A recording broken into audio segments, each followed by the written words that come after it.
What if two hearts share but one breath? The words slipped out of my mouth before I even knew I was speaking. They didn't come from thought or memory, but from some deeper place inside me, somewhere below the scars, beneath the bone, down where language is just instinct clawing its way into sound. I stood at the edge of that ridge, the one we used to joke was the end of the world because it dropped off so sharply into the mist-covered valley below. We used to laugh there, nervous laughter that tried to turn fear into something human. Now the ridge was quiet, as if it, too, had aged and forgotten how to laugh. The light was gold and gray at the same time, the kind of fading sun that doesn't warm but instead reminds you that night is coming. The wind was picking up, cool, not sharp, like the breath of a ghost who still remembered how to be kind. The trees around me swayed, their branches creaking gently, as if trying to whisper some secret they hadn't yet learned to put into words. I stood there in silence, the kind of silence that feels thick, that fills your ears with your own blood and your own breath. That question kept repeating itself in my head, like the rhythm of a drum I hadn't realized I'd been marching to all these years. What if two hearts share but one breath? I don't know why I came back. Maybe to remember. Maybe to forget. Maybe to find her in the wind, in the roots of the trees, in the echo of my boots against the cracked stone. Time has a way of blurring things, days, faces, even pain. But some places hold on to memory like wounds that never scab over. This ridge was one of them. It remembered every footstep, every gunshot, every whispered prayer spoken into the dirt when no one else was listening. I wondered if it remembered her. If it remembered us. The truth is, I haven't spoken of her in years. Not to anyone. Not even to myself, not really. There's a kind of grief that's too sacred for casual conversation, too whole to break into pieces that can be handed over to someone else. People think grief fades with time, but I think it just changes color. The red-hot agony dulls to a quiet blue, like dusk settling over a battlefield long after the war has ended. You carry it with you, wear it like a second skin. Sometimes, on cold mornings, it's the only thing you feel. I came here because this is where we first stood side by side, not as soldiers, not yet, but as something else, something we hadn't even understood at the time. Comrades, yes. Survivors. But also mirrors. She saw me in a way I didn't even see myself. She saw past the uniform, past the mask I wore to keep the fear from leaking out. I remember the first time she looked at me like she knew I wasn't as strong as I pretended to be, and I remember the way she didn't turn away. Instead, she stepped closer. God, I can still hear her voice. Not just what she said, but the way she said it. There was always this steadiness in her, even when her hands trembled. Like her soul had its own gravity and the rest of her just orbited around it. She didn't speak often, but when she did, people listened. Even the ones who outranked her. Especially them. It's not that she was fearless, none of us were, but she was brave in the ways that mattered. She was brave in the silences, in the small things. Brave when she helped me tie a bandage with shaking hands. Brave when she held a dying man's hand without flinching. Brave when she sang that old lullaby one night, the one her mother used to sing, and didn't care who heard her. It's strange, the things you remember most. Not the firefights. Not the explosions. But the quiet things. The way she hummed when she cleaned her rifle. The way she stared at the sky after a patrol, like she was trying to memorize the stars in case they ever disappeared. The way her fingers brushed mine just once, deliberately, in the dark, when no one was looking. That one touch. God, it burned brighter than tracer fire. And in that single second, I knew that something inside us had recognized itself in the other. We never spoke the word love. It would have felt too fragile, too civilian, too easily broken. But it was there, unspoken and undeniable. Love in the way she always gave me the last of the water. Love in the way I'd take watch even when it wasn't my turn, just to let her sleep. Love in the way our silences fit together like puzzle pieces. It was something deeper than romance, deeper than desire. It was like we were two halves of the same storm, two flames from the same match. One soul, split in two. I don't know if we ever stood a chance after the war. Maybe we were only ever meant to find each other in that chaos, to make each other whole for a little while before the world took its due. But I do know this, when she looked at me, I felt less alone in a universe that seemed built to devour us. And now, even after all this time, even after the years and the grief and the silence, I still feel her breath in mine. So I asked the question aloud again, my voice rough, like it hadn't been used in days. What if two hearts share but one breath? The wind moved through the trees like a sigh. And for the first time in a long time, I didn't feel like I was speaking to no one. The first night under mortar fire isn't something you walk away from untouched.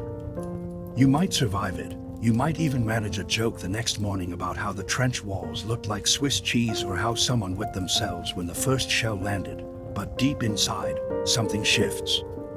Something opens up that never quite closes again. It's not about the noise, though the noise is hellish enough to make your bones ache. It's not even about the death, though death moves through the air like a rumor waiting to come true. It's about the way the world suddenly becomes smaller than the inside of your skin. Everything shrinks down to your breath, your heartbeat, the earth you're trying to burrow into like some desperate animal. That's what war does. It doesn't just kill you. It carves out little parts of your soul and scatters them across moments you didn't even know would matter. It was barely past midnight when it began. The sky was cloudless and cold, the stars above us indifferent. I remember noticing how quiet it was, how still everything had become. No insects, no distant calls from the hills, just the brittle silence that wraps around you like frost. I'd felt uneasy all day. That kind of unease you don't speak out loud, because to name it would give it power.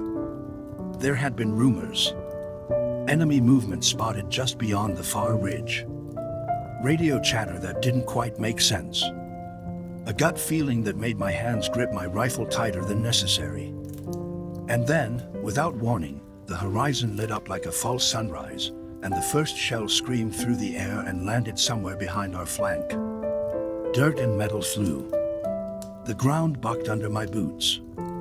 I dropped before I even thought about it, my body acting out of pure instinct. Then came the second one. Closer. Too close. There was no time for strategy, no orders being barked, no heroics. It was just survival. I crawled along the trench, half blind in the darkness, my ears ringing. Men shouted over one another, trying to count shells, trying to make sense of the chaos. I couldn't even hear myself breathing. I don't know what made me stop, some sixth sense, maybe, but I turned just in time to see Raina fall hard against the side of the trench, her shoulder slamming into the packed earth wall. She didn't cry out, didn't even flinch. She just slid down into a crouch, her head low, her fingers trembling around something clutched tightly in her hand. I dropped beside her without thinking, more drawn to her stillness than anything else. It wasn't the panicked stillness of someone frozen in fear, it was quieter, deeper. She looked like a statue carved from exhaustion and grit, her knuckles white, her jaw locked. The next flare lit up her face, and in that ghostly light, I saw it clearly, a photograph. Worn at the edges, dog-eared from being folded and unfolded, the ink faded from being touched too many times. I leaned just close enough to glimpse the image, a young girl, grinning from ear to ear, holding a balloon in one hand and a stuffed animal in the other. Her eyes sparkled with the kind of innocence that didn't exist in this trench, in this war. Raina wasn't crying. That's what struck me the most. Her eyes were wet, yes, but there were no tears running down her cheeks. It was like she'd run out of the ability to weep and was left only with the ache. That kind of grief, the silent kind, has a gravity to it. It pulls you in. I didn't know her well then. Just her name, her rank, the way she cleaned her weapon with careful precision, and how she always volunteered for the quiet watch. But in that moment, I felt something crack in me. Something I hadn't even realized was whole. I reached out, slow and careful, and placed my hand over hers. She didn't look at me at first. She just kept staring at that picture like it was the last piece of the world that made sense. Then, slowly, she turned her head. Our eyes met, and for the first time, I really saw her, not as a soldier, not as a set of dog tags and duty, but as a human being carrying a weight I didn't understand yet. I didn't say anything. I couldn't have. My throat was too tight, my mouth too dry. But I held her hand, and she held mine back. We stayed that way, hand in hand, our backs pressed against the dirt wall of the trench while the sky tore itself apart above us. The mortars kept coming, sometimes farther away, sometimes so close the ground jumped beneath us. I remember feeling the vibrations through the soles of my boots, through my spine, through my chest like a second, unwelcome heartbeat. Around us, voices called out, rifles clicked, orders got lost in the noise. But inside the tiny, shared world of our clasped hands, there was a strange kind of calm. A fragile stillness that felt more real than anything else. And then, without warning, she leaned her head against my shoulder. It wasn't dramatic or romantic or anything you'd see in a film. It was desperate, human, necessary. Her body shook, not from fear, but from cold, from adrenaline, from everything crashing down at once. I shifted just enough to brace her weight, to keep her steady. We stayed that way through the worst of it. Through the night, through the dust and blood and falling stars. I don't remember if I prayed. I probably did. Not to be saved. Just to hold on to that moment, to not lose it to the madness. When the shelling finally stopped, the quiet felt unreal. Like we'd gone deaf. No more screaming, no more thunder from the sky. Just the ragged breathing of survivors and the occasional cough breaking the silence. Raina didn't move right away. Neither did I. Eventually, she pulled back slightly and looked down at the photo again. Then she turned it toward me, her hand still wrapped tightly around mine. "My sister's girl," she said, her voice raspy and low. "She calls me Auntie Ray. Wants to be a doctor when she grows up." I nodded, unable to say anything. My throat was thick with a sudden emotion I hadn't expected. Not sadness. Not fear. Something else. A kind of fierce, overwhelming recognition. Not of the girl in the photo, but of Raina herself. Of what she carried, of what she fought for, of who she was beneath the uniform. That was the first time I realized that the war hadn't taken everything. That in the middle of all the wreckage, there was still something sacred left. Something worth holding on to. We didn't talk much after that. There was nothing more to say. But I didn't leave her side. Not that night. Not for many nights after. The next morning, when the sun broke through the haze and painted the world in dull gold, I saw her looking at me differently. Not with surprise. With certainty. Like she'd been waiting for me to see her the way she saw me. And maybe I had been. Maybe that's what love really is. Not a flash, not a spark, not even a kiss. Maybe it's a hand in the dirt. A soda grass in the dark. A silent promise made under falling fire. That night didn't make us lovers. But it made us belong to one another. And that was the beginning of everything. Daylight offered no mercy. It spilled over the horizon in a wash of pale, indifferent gold, lighting up the broken earth like a silent god surveying the ruins of its failed creation. I remember blinking up at it from where I sat hunched in the trench, my body still aching from the night before. My limbs were leaden, heavy not just with fatigue, but with something deeper, something marrow deep. A bone weariness. The kind that doesn't come from running or crawling or the weight of your pack, but from surviving something you weren't sure you were meant to survive. No one said much that morning. We moved like ghosts through the routines. Eat, if you had the stomach for it. Sharpen your knives. Wipe the grime off your rifle, like that might make it more reliable the next time it had to take a life. I remember how the silence settled over us, not peaceful, but thick, like fog in the lungs. It was the kind of quiet that follows something monstrous. The kind that lets you hear your thoughts whether you want to or not. I glanced sideways at Raina as she refastened her gear. Her hands were steady again, her eyes focused.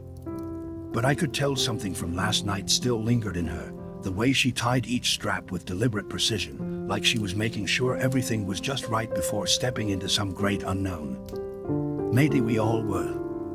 When you come that close to the end, you either go numb, or you see things sharper than you ever have. Raina was the second kind. We were ordered to move forward into the nearby village, what remained of it. Intelligence suggested there might still be enemy scouts holed up there, though most had likely scattered after our artillery pounded it to hell the day before. Our job was to sweep through, check the ruins, report back anything alive or dangerous. I remember thinking, what's the difference? In war, those words start to blur. The village sat in a shallow valley between two ridgelines, tucked away like some forgotten piece of history. But war doesn't forget anything. When we reached the outskirts, it was like stepping into the aftermath of a dream that had turned violent. Homes had collapsed in on themselves, roofs burned black, their insides spilled out into the dusty streets, chairs, shutters, broken glass, family photos half buried in soot. It smelled like ash and copper, like someone had taken life by the throat and wrung it dry. We moved slowly, checking every doorway, every dark corner. My boots crunched on what might have been pottery or bone. I didn't look too closely. No movement. No sound, except for the creak of broken wood shifting in the breeze. Even the wind was timid here, like it didn't want to disturb the dead. And then I heard a low whimper. It was faint, so soft I almost missed it. At first I thought it was my imagination, just the wind moving through a hollow pipe. But then it came again, short and cracked. Not human. Not quite animal either, not at first. It came from the corner of a half-destroyed marketplace. A rusted awning still clung to the remnants of a stall, barely standing. I gestured to Raina, and we peeled off from the others, stepping over fallen beams and charred canvas. That's when we found him. A dog, curled into himself beneath a broken plank, his fur matted with soot and dried blood, his ribs a roadmap of starvation. At first, I thought he was dead. He lay so still, so perfectly silent that it seemed impossible anything alive could be hiding in that wreckage. But then he blinked, once, slow and deliberate, and lifted his head. He didn't growl. He didn't bark. He just looked at us. It was the strangest thing. That look. He wasn't afraid, not really. There was no panic in him. Only resignation. The kind of look I'd seen in the eyes of wounded soldiers, the ones who knew they weren't going home but still held on anyway. It gutted me. That small, broken animal, left behind in the shell of someone's life, waiting for something that would never come. I knelt, setting my rifle aside, my hands open and visible. Raina crouched beside me without a word. We were both quiet, not wanting to startle him. He flinched as I reached into my pocket and pulled out the last bit of jerky I had. I tore off a piece and placed it gently on the ground, then backed away. He didn't move at first, but his nose twitched, and after a long moment, he dragged himself forward and began to eat. Not like an animal, not wildly or with desperate speed, but slowly, methodically, as if even now, he still carried some dignity. When he finished, he looked up and met my eyes again. Then, in a gesture that caught me completely off guard, he leaned forward and licked my hand.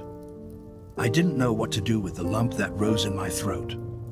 It wasn't grief exactly, or relief, or even joy. It was something simpler and harder, recognition. Recognition of pain, of survival. Of something alive refusing to let go, no matter how much had been taken from it. I looked at Raina and found her staring at the dog with that same softness she had the night before when she showed me the photo of her goddaughter. "Poor guy," she said, her voice barely above a whisper. "He waited. For what?" I asked. "For someone. Anyone," she said. "Maybe he didn't know the war was over." We stayed with the dog for a long time. We didn't speak much. There was nothing to say. Sometimes silence is the only language that fits. I remember the way Raina's fingers moved gently over the dog's fur, picking out tiny bits of debris, brushing the soot from his ears. She didn't flinch when she saw the gash on his leg, just pulled out a rag and started cleaning it with water from her canteen, like she'd done it 1,000 times before. He followed us after that. Not always close, but always there, hovering just a few steps behind, as if he was trying to decide whether we were real, whether we'd vanish like everything else he'd known. The others didn't question it. We didn't name him. That would have been too much like hope, and hope was something we handled carefully. Naming things made them permanent, and nothing in war ever stayed that way. But that dog, he became a sort of thread between me and Raina. A silent, shared thing. A symbol. Not of joy or comfort, not really. But of choice. Of choosing to care, to feel, even when the world gave us every reason not to. Every time I saw her kneel to feed him or offer him water, I saw the kind of heart Raina had. And it wasn't soft. No, it was tougher than any armor. But it was still open. And in war, that's the rarest thing of all. That day in the village didn't make me believe the world was good again. But it reminded me that somewhere inside it, there were still good things. And one of them walked beside me. Months passed in a relentless, grinding loop, a blur of days bleeding into nights where exhaustion was the only constant. The sun rose and fell with indifferent regularity, casting pale light over the shattered earth and scorched skies that had become my world. Time itself seemed fractured, no longer measured by hours or calendars but by the cadence of patrols, the metallic clatter of weapons, and the distant booms that marked another day survived. My body bore the weight of it all, heavy gear, heavier memories, and an ache deep in my bones that no rest could soothe. The scent of dust and sweat clung to my skin like a second skin, and the taste of grit was a permanent companion on my tongue. Yet amid this endless cycle of vigilance and violence, something unexpected began to bloom within the walls of my mind: dreams. They were the only colors left in a world drained to gray. Each night, when my weary body finally surrendered to sleep, whether it was in a foxhole half filled with cold rain or slumped against the rough wooden frame of a supply crate, I was transported far from the blasted landscapes and broken faces of war. In these dreams, I found myself in a sunlit courtyard, bathed in the golden glow of spring. The air smelled of blooming flowers and fresh earth. Soft petals, pink and white, fluttered gently to the ground, carpeting the cobblestones in a fragile mosaic. Children ran and laughed, their joyous shouts ringing clear like bells, chasing one another around a fountain that sparkled in the light, its water catching tiny rainbows in the spray. The scene was so vivid that when I woke, the scent of blossoms seemed to linger on my skin. And standing there, in the heart of that dream, was a woman. She was tall and graceful, with hair the color of honey kissed by the dusk, cascading in loose waves that caught the light with every movement. Her eyes, a soft green, held a kindness so profound it pulled at something buried deep inside me, a tenderness I had thought lost forever. She laughed softly when she noticed me watching her, a sound like wind chimes caught in a gentle breeze, light and pure. That laugh carried with it an invitation, a beckoning to step forward not as a soldier weighed down by fear and loss, but as a stranger wandering into a story that had nothing to do with war. In her presence, I felt the slow unwinding of a tightly bound coil within me. A gentle unburdening that I could scarcely name, a warmth that thawed the frost around my heart. It was as if the war-hardened shell I wore cracked just enough to let in a sliver of sunlight. But then, as always, morning came with its harsh light. The dawn shattered the dream like glass, flooding my small tent with cold, unforgiving clarity. The distant rumble of artillery began again before I was fully awake, its deep growl a reminder that the nightmare of reality was never far away. My lungs burned as I inhaled the acrid smoke that clung to the air, the residue of last night's bombardment. Outside, men moved like shadows, shuffling, whispering, preparing for another day in the relentless machine of war. I sat up, heart pounding, the echo of that woman's laughter still ringing faintly in my ears. In the dim light of early morning, I reached into my jacket and pulled out a small, crumpled scrap of notebook paper I had tucked away weeks ago. On it, I had scribbled the barest fragments of that dream, her laughter, courtyard, flower petals. The words felt fragile and precious, like a lifeline thrown across a chasm of despair. I traced the letters with trembling fingers, as if by touching them I could summon the warmth back into the cold room. Around me, my comrades talked of home with hopeful voices, sharing tales of warm beds and cold beers awaiting them after the war. I listened, nodded, smiled when it felt necessary, but inside I was elsewhere, lost in that dreamscape where laughter still lived. Their hopes felt distant, like echoes through a thick fog, while my soul clung to something more elusive, more vital. Between missions, I found myself staring at the tattered map pinned above the command post, tracing routes with gloved fingers, wishing it could lead me back to that place of light and life. Once, during a lull in the fighting, I caught my reflection in a shard of shattered mirror wedged in a sandbag barricade. The face that stared back was gaunt, eyes shadowed by sleepless nights and hardened by sights no one should ever see. The grime caked into every crease, and yet beneath the weariness, something had shifted. A quiet flame flickered in my gaze. I realized then that the woman in my dreams was no mere figment of exhaustion, but a beacon etched into my soul, a reminder that beyond this wasteland, laughter and love could still exist. One evening, as we sat side by side cleaning our rifles by the flickering glow of a lantern, I shared my dream with Raina. Her hands paused mid-motion, the oil rag stiffening in her grasp as I described the flower petals drifting over smooth stones, the fountain spray catching the light, and the sound of laughter that filled the air. For a moment, I feared she would dismiss it, call it a hallucination brought on by stress and sleepless nights. Instead, she closed her eyes and inhaled slowly, as if tasting the memory herself. "I know her," she said softly. I dropped the rag, stunned. When I looked at her again, her eyes held a tender intensity that made my heart skip. She told me of a woman she had loved once before the war, a sister's friend whose laughter had filled halls just like those in my dreams. That revelation struck through me like lightning, an unexpected connection across the shattered fragments of our lives. Our souls, battered and bruised by war, were searching for the same spark of life. From that night onward, my dreams carried not only her laughter but the echo of Raina's voice.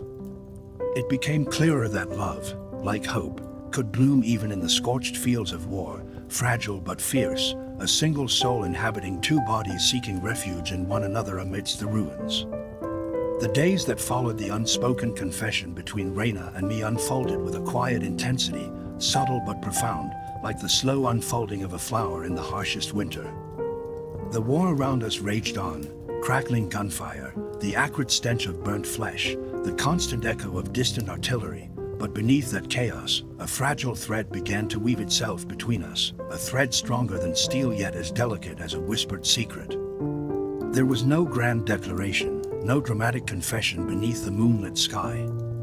Instead, our connection grew in the spaces between moments, the lingering glance after a narrow escape, the way our fingers brushed as we passed gear, the shared silence that felt warmer than any words could be. It was a language only we understood, spoken not with voices but with subtle shifts in posture, with the steadying presence one provides when the world tilts too close to collapse. On patrols, our eyes sought each other instinctively across shattered streets and craters, a silent conversation of trust and reliance. When fatigue pulled at one of us, threatening to unravel the fragile thread of composure, the other stepped in, steady, unwavering, offering strength not through words but through presence.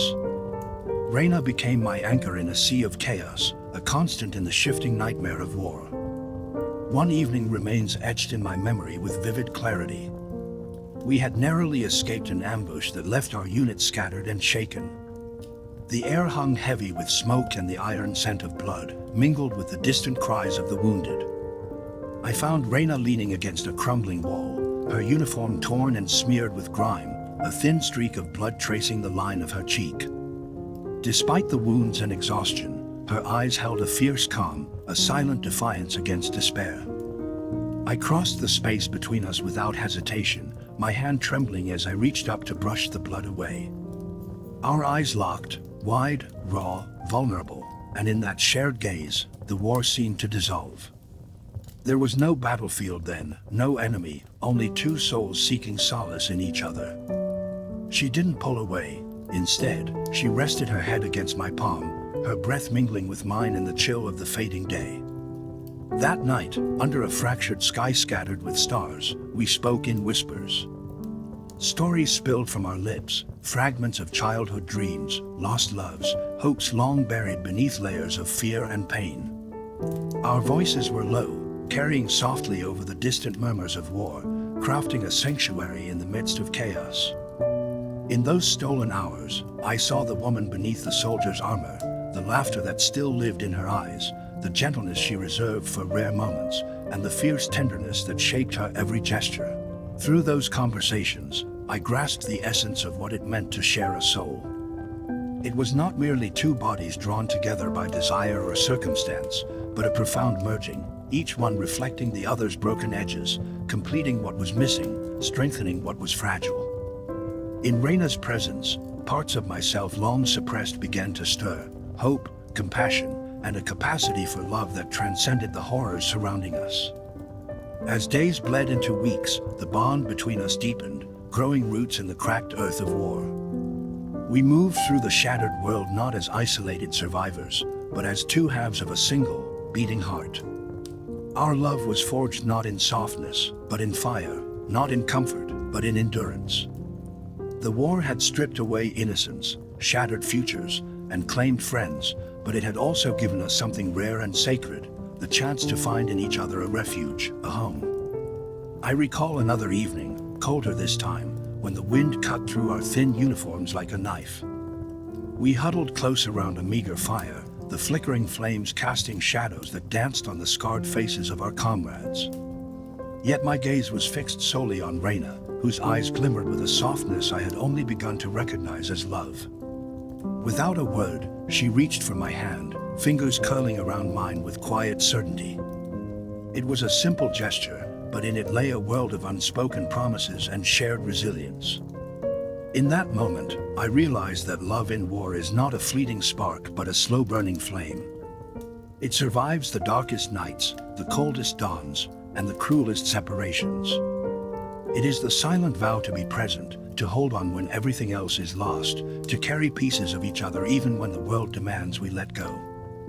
So, as the sun dipped below the jagged horizon, painting the sky in bruised purples and fiery oranges, I held Reyna's hand a little tighter. I whispered promises without words, felt the steady rhythm of her heartbeat against mine, and knew that even in a world fractured by violence and despair, our souls had found each other, and in that union, we were whole. The war stretched on with a merciless, grinding weight that threatened to crush everything beneath it, yet somehow, within the suffocating confines of relentless battle and destruction, the moments shared between Reyna and me grew increasingly profound, small islands of peace amid the chaos.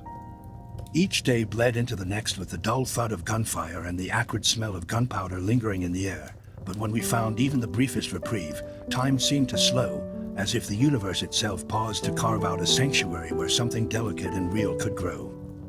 Our bond, forged in the relentless heat of combat and tempered by the shadows of loss and grief, began to deepen, unfurling into something I hadn't dared to name, not out of fear, but because I wasn't sure such a thing could survive here, in this world shattered by war.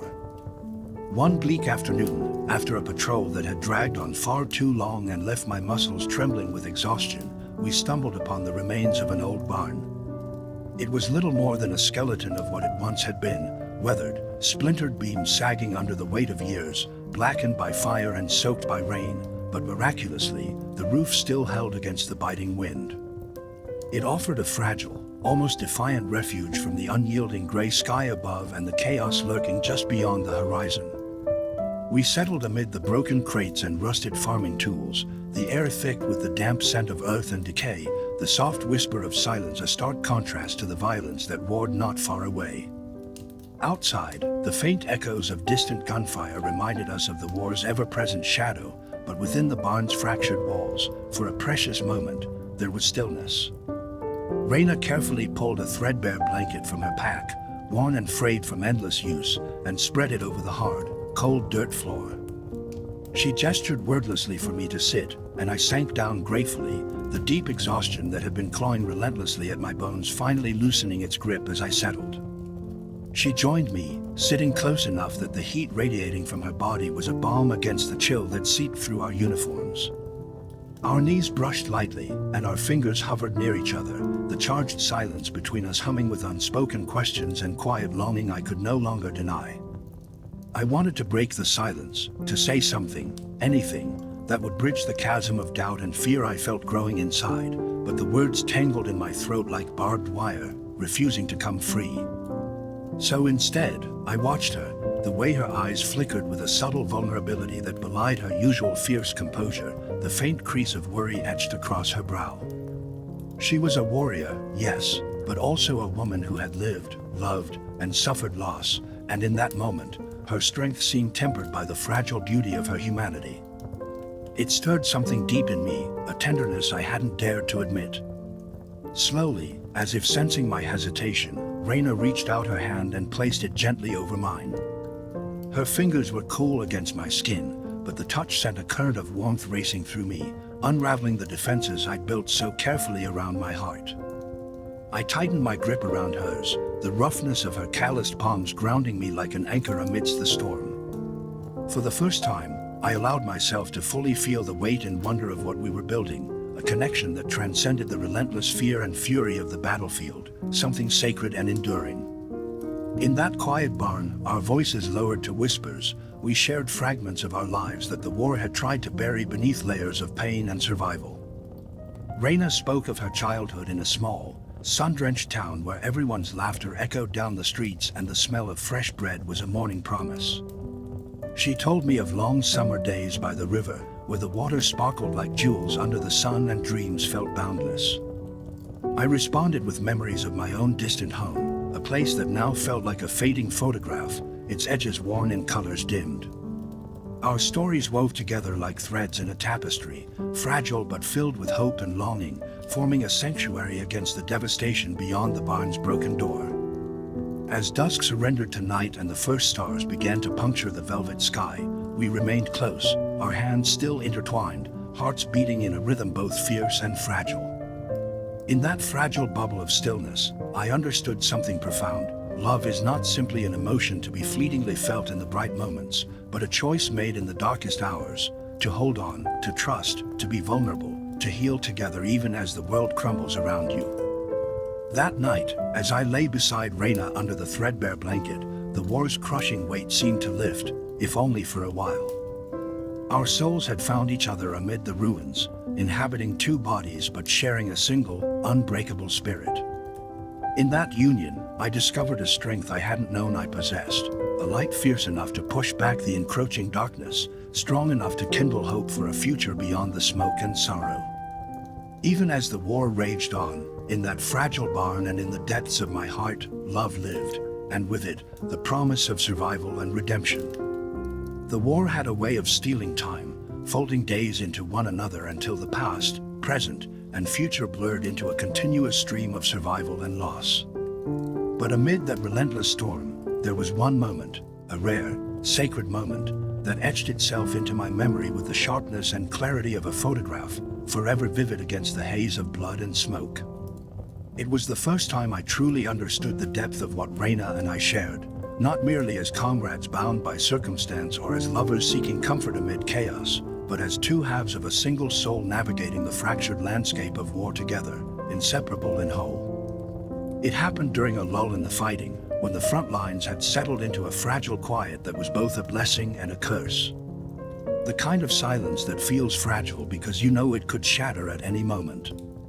We had been assigned to hold a small outpost on the edge of a bombed-out village, a place that offered little shelter and less hope. The ruined buildings were skeletal reminders of a life that had been violently uprooted, their jagged edges casting long shadows over streets littered with debris and the remnants of hurried escapes. The air was thick with the scent of damp earth, charred wood, and faint traces of gunpowder, a mixture that clung to our clothes and skin like a second skin.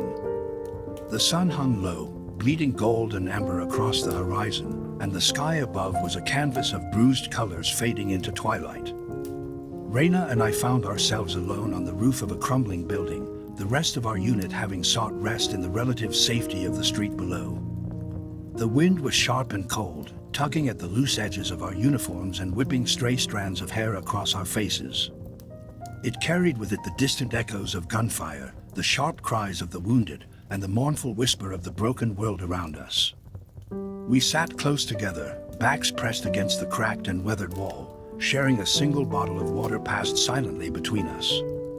The silence between our words was heavy but comfortable, filled instead with the language of proximity, the brush of knees, the slight tremor of fingers entwined. I could feel the steady beat of her heart through the thin fabric of her shirt, a rhythmic pulse that seemed to echo my own, grounding me amidst the chaos. As the sun dipped lower, the sky was painted with streaks of pink, orange, and violet, and the golden light caught in Reyna's eyes, making them shimmer with something raw and unspoken. She turned toward me, the weight of exhaustion and hope mingling in her gaze. There was a softness there, a vulnerability she rarely showed, and it tightened something inside me. Her lips parted, but no words came at first, only the trembling breath of a confession. "I'm scared," she finally whispered, her voice barely audible over the gusting wind. "Not just of dying, but of forgetting what we're fighting for. Of losing ourselves in this endless nightmare." Her admission landed in my chest like a sudden crack, the fear she voiced mirroring the silent terror that had been gnawing at me for months, the dread that this war might consume not just our bodies, but our very souls, leaving us hollow and unrecognizable.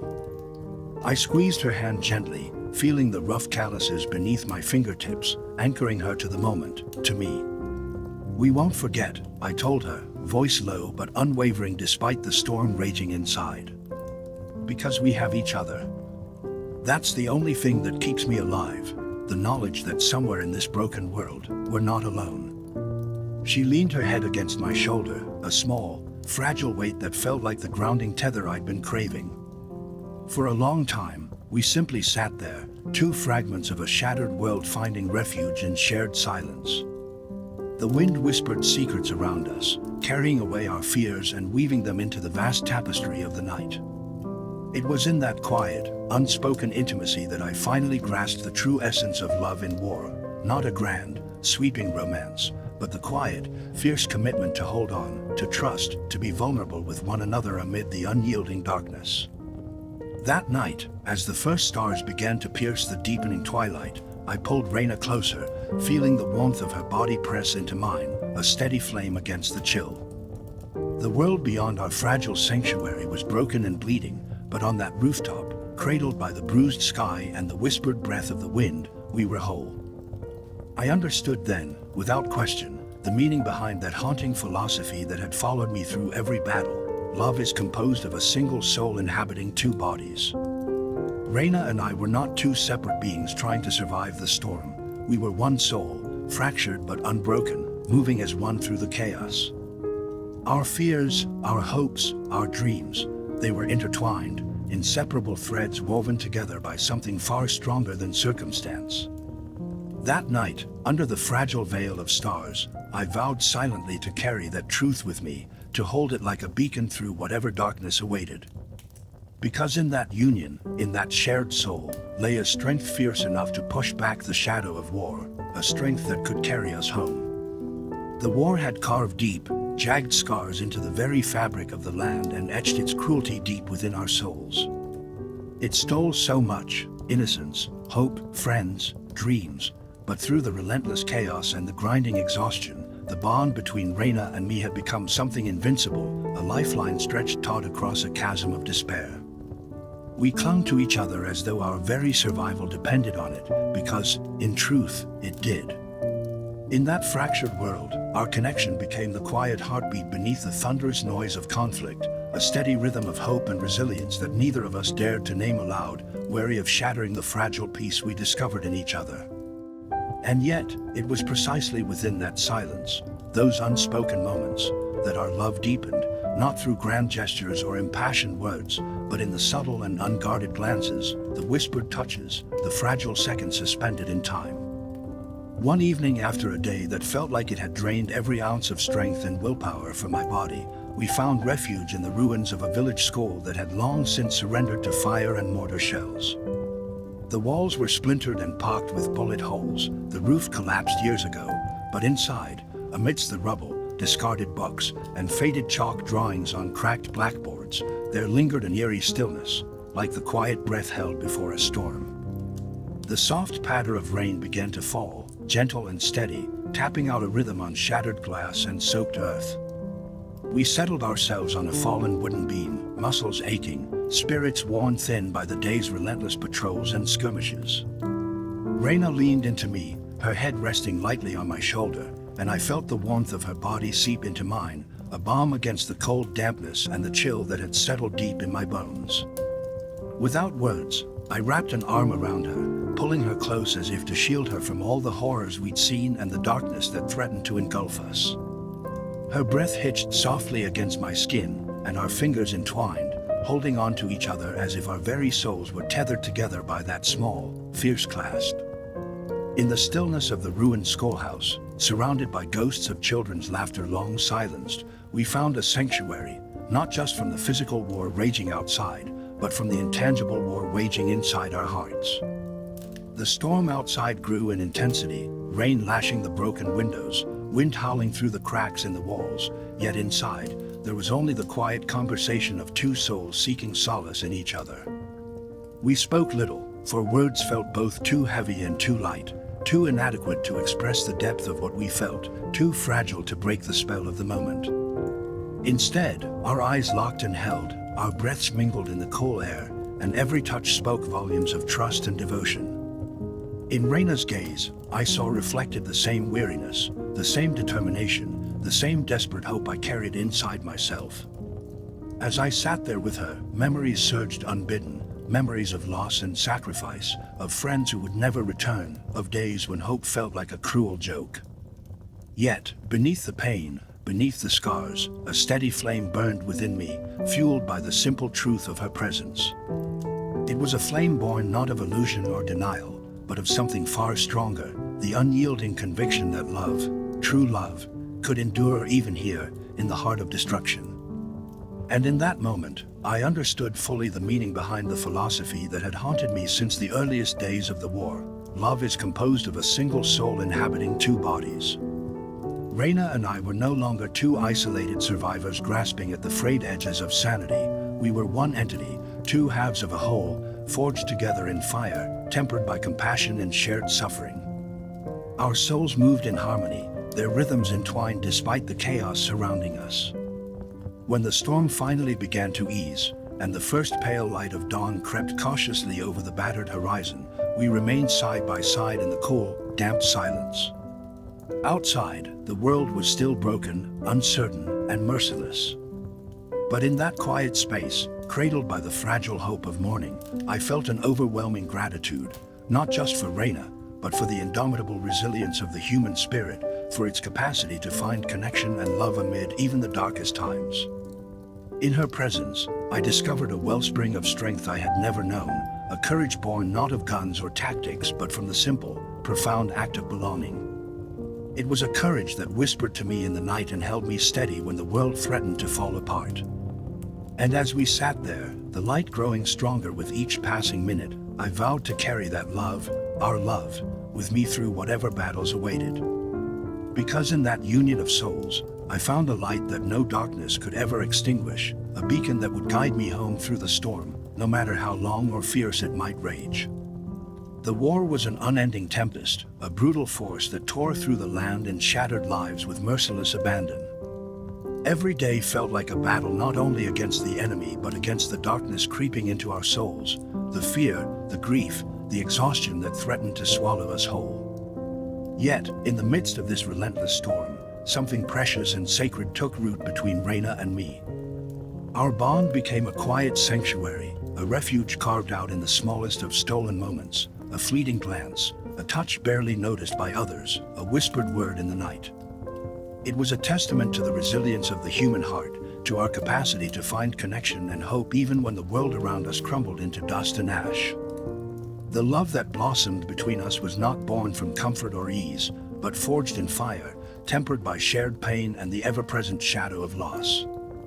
It burned bright and fierce, a single flame glowing defiantly against the darkness that surrounded us. One morning, after a night spent huddled in a rain-soaked trench, shivering beneath the weight of cold metal and heavier memories, we found ourselves alone once more.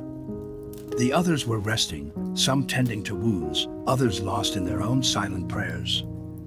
The earth beneath us was soaked and slick, the air thick with the scent of mud, wet uniforms, and the faint, ever-present tang of gunpowder. The cacophony of war, the distant rumble of artillery, the sharp crack of rifle fire, seemed muted, as if the world itself was holding its breath, granting us a fragile moment of peace. Reina sat close beside me, her shoulders tense from the cold and the exhaustion etched deeply in her bones. Without hesitation, I reached out, wrapping my arm around her and pulling her near. Her body fit against mine as though we had been shaped for each other, two halves of a fractured whole searching for wholeness. We sat in silence, the quiet between us heavy with unspoken thoughts and memories. The weight of everything we had endured pressed down on me like a physical force, friends lost in sudden violence, innocence stolen in an instant, futures ripped apart by the relentless march of war. But amidst the grief, amidst the scars and shattered dreams, there was something else. Reina's presence, steady and unwavering, had become my anchor, my compass in a world gone mad. Her breath against my skin was a soothing balm to my frayed nerves. The warmth of her hand, small and calloused, was a tether to the life I yearned to reclaim. It reminded me that even in the darkest night, there is light, faint, flickering, but real. She turned her head and looked up at me, her eyes searching mine with a fierce vulnerability that took my breath away. In those depths, I saw not only the horrors that had carved their marks into her soul, but also a fierce hope that had refused to die. Without a word, she rested her head against my chest, her breath soft and steady. The thump of my heartbeat beneath her ear was a promise, a silent vow that I would protect her, hold her, and fight for the life we both longed to find beyond the rubble. That moment crystallized everything I had come to understand through the endless days of blood and fire. Love was not a distraction from war, it was its antithesis. Love was the fragile thread that wove humanity back into broken lives, the single soul inhabiting two bodies, a binding force beyond time, distance, and circumstance. In Reina, I found that soul, a part of me I never knew was missing until it was there, whole and radiant. The days that followed were a mixture of terror and tenderness. Each mission carried the looming threat of death, yet every stolen glance, every shared smile, every moment of quiet connection was a rebellion against despair. We were warriors, yes, but also lovers and survivors, bound not only by duty but by a love that refused to be extinguished. It was in the way she looked at me when she thought no one was watching, the way her fingers brushed my cheek in the rare moments of stillness, the way our laughter broke through the silence like a fragile beacon of normalcy. One evening, as the sun dipped behind jagged hills and set the sky ablaze with colors too vivid to be real, we sat side by side on a ridge overlooking the scarred battlefield. The world stretched before us, a vast expanse of broken earth, shattered trees, and silent monuments to lives cut short. The sky above was streaked with blood red and gold, a cruel and beautiful contrast to the destruction below. Reina reached out and traced the lines of my face with her fingertips, as if etching the memory deep into her soul. I held her hand tightly, feeling the same fierce determination mirrored in her eyes, a determination to survive, to endure, to hope. In that quiet moment, I knew with unwavering certainty that no matter what the war took from us, it could never steal the soul we shared. Our love was a sanctuary, a defiant light burning steady against the darkness. It was the single flame that would guide us through the storm, a beacon stronger than fear, stronger than loss, stronger than death. As the night settled around us, cool and quiet except for the whisper of the wind through the grass, I whispered a vow to the stars, a vow to carry that love beyond the battlefield, beyond the pain, beyond whatever future lay ahead. Because in the end, love is not just an emotion or a fleeting connection. It is the essence of our being, the single soul inhabiting two bodies, unbroken and eternal, even in the face of war. And that truth, that bond, was what gave me the strength to keep moving forward, to keep fighting, not just for survival, but for the life and love we both deserved. The war was finally winding down, though its echoes still reverberated in every shattered corner of my mind. The battlefield had quieted, the guns had fallen silent, and the dust that had hung thick in the air for so long was beginning to settle. But the scars it left behind, both the ones that marred the earth and the invisible ones etched deep into my soul, remained vividly alive. I sat beneath a pale morning sky, the weight of everything I had witnessed and endured pressing heavily on my chest. Around me, the world seemed to breathe again, cautiously and hesitantly stepping back from the brink of destruction. Yet within that fragile calm, I found myself alone with my thoughts, forced to reckon with the meaning of it all, not just the war, but the love that had sustained me through every dark hour. I had asked myself countless times what it meant to love in the midst of such devastation. How could something so delicate persist when everything else was being torn apart? How could two souls, scarred and battered by loss and fear, find one another and somehow hold on? The answer was not a simple truth handed down on a silver platter. It was a lesson learned slowly, painfully, through fire and blood and the quiet moments in between.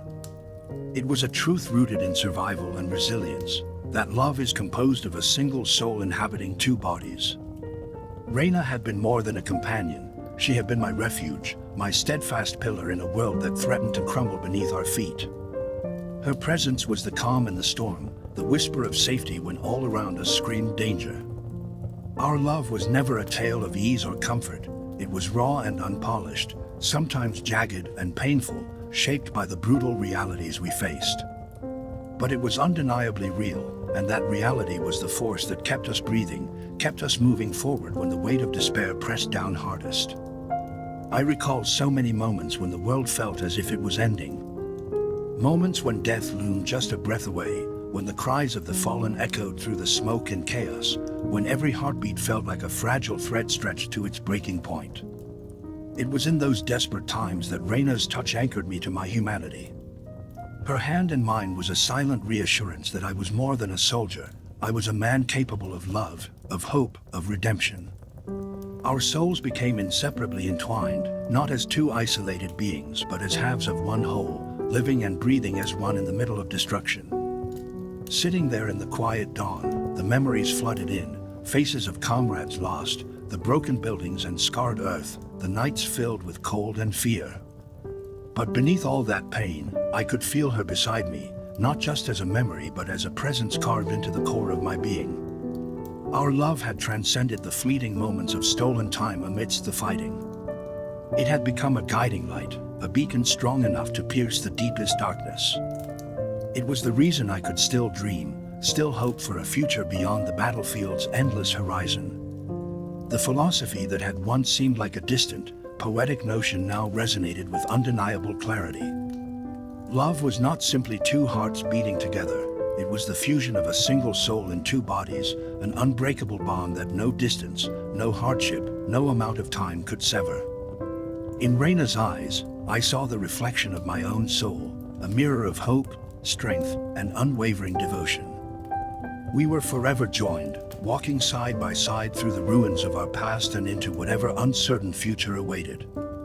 As the sun climbed higher, bathing the battered landscape in a soft golden light, I made a solemn vow, both to her and to myself. No matter what trials lay ahead, would carry our love within me.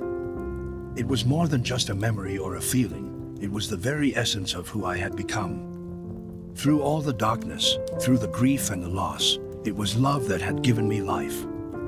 And it was love that would lead me home. In that moment of stillness, I finally understood what it truly meant to be one soul inhabiting two bodies. It meant that even when separated by miles or silence, we carried each other within, our hearts beating in tandem, our spirits intertwined beyond the reach of time and circumstance. It was a bond that survived every storm, every wound, every goodbye. It was the purest form of survival, the most profound kind of hope. And it was the greatest gift the war never took from me. With that realization, I stood and looked toward the horizon, where the sun promised a new day. I was ready to face whatever came next, not as a broken man, but as one whole soul, forever linked to another, forever carrying the light we had kindled together amid the darkest night.